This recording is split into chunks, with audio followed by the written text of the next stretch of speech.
this definitely starts at home base, so to speak, and then blooms outward. So sort of just like the growth of a seed, how a seed is this one core thing, and then it grows and becomes more, and develops more. As humans, how we reproduce and have babies and create all these wonderful forms around us, and bring things into a solid, manifested way, and that's all driven out of our minds, and so we do need to stabilize our minds and get to a point that we can use them properly, as opposed to being used by thought, or being afraid of thought, or feeling like there's something wrong with thought, or something particularly wonderful about our thought, as if we're just some of these such great thinker, or we just had such an insightful thought.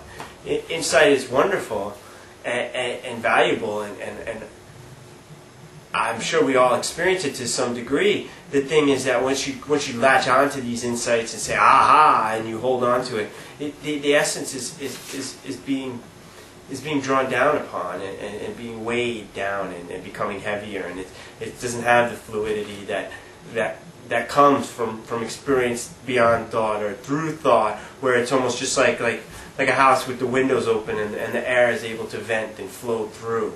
And that's what we want to do with our minds, is having an ability to encompass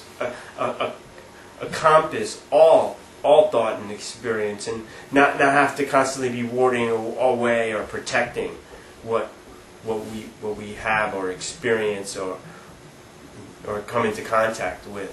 So meditation in this tradition is a very simple process of just sitting down cross-legged. It doesn't need to be yogi style. It's more of, say, like what they call the American Indian style, just legs folded, and resting your palms down, just right on your thighs. I don't have any fancy camera work or tricks for you, so I'm not going to give you a billion angles.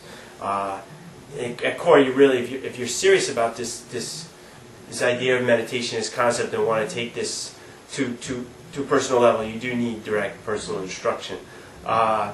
So do not use this as some kind of end-all or catch-all for your own personal practices.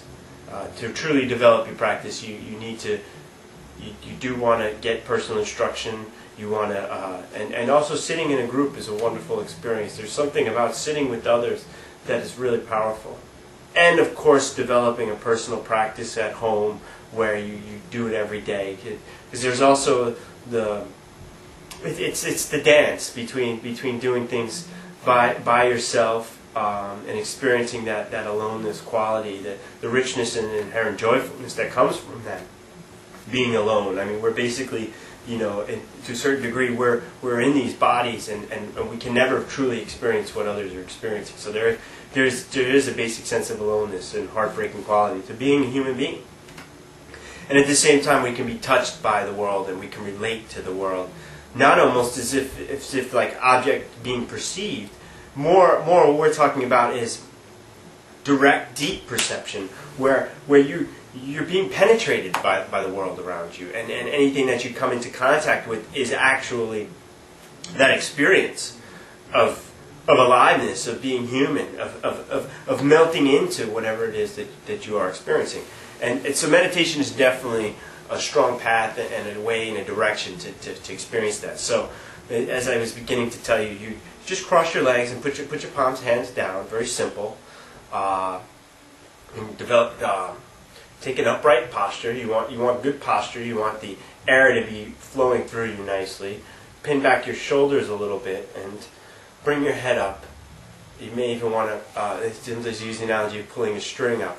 The only thing is you do kind of, if you don't want to force the upness, it's just kind of, then maybe just kind of relax. And the instruction is said to have a soft front and a hard back, and you want to be aligned properly, not dipping too far forward or back. If you don't have a specific meditation cushion, you can sit on pillow or blankets or something. But eventually you may want to get either a zafu or a gamden or something more official, more designed to sit on. And sitting on a chair is also fine. If you have problems with your legs, you're not exempt from the experience. And so you just find this, sit in a chair, rest your back all the way to the back, and don't like lean back. You want to be upright, and you want to stand, sit with the sense of uprightness. So then the next step, if once you're taking your posture and you're sitting properly, is well, let me just talk real quick about the eyes. The eyes in the Shambhala type of meditation, your eyes are open, slightly droopy, and casting out downward about 6 feet in front of you, 4 to 8 feet. 8 feet maybe a little bit far, especially as you're beginning. Because as you take in more visually, the chance of getting distracted and losing the flow of your breath are more. So you may want to keep it in tight, sort of like a cone around you. And what you do then is you're following your breath. And you follow your breath. As it's described in the Shambhala book, you're following your breath out and then dissolving into space, which conceptually may take some time to reach onto. That's the basic instruction in the Shambhala book, is just to allow your mind to ride with the breath. And you're not holding on tight to it like as if you were stiff or just completely on the breath. You don't want to create a claustrophobic situation as you're riding out with the breath, but some kind of sense of what's around you and what you're doing, just basic awareness while you're working with the mindfulness of the breath. And then just dissolve and let the in-breath happen naturally without any particular attention on that portion of it. So that's the basic meditation instruction. Now there's another form where you can follow the whole cycle of the breath and even work with the eye gaze, where you can bring it in a little closer to you. Also, that's the current head of Shambhala has been working more with that. The more attention that you place on the breath, the more stability you're going to develop. And the more kind of airy, less kind of rigid on top, right directly with the breath, is you developing more of the awareness qualities, which is the vipassana qualities. The type of meditation that I'm describing right now is characterized as shamatha vipassana.